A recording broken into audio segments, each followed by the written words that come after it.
Hey everyone, welcome back to the channel. If you're struggling with the dreaded FiveM connection failed error, you're not alone, and you're in the right place. In this video, I'll walk you through the exact steps to troubleshoot and fix the issue, so you can get back to enjoying your favorite FiveM servers without any interruptions. Let's jump right in.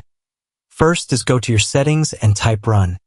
If the run prompt, type app data and press OK, and then go to the local folder.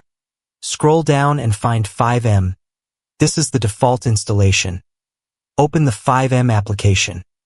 At the top you will find the data, click it. You can now see the cache, server cache, and server cache. FiveM you just need is open those and delete those files. After deleting those files, go back to the FiveM application data.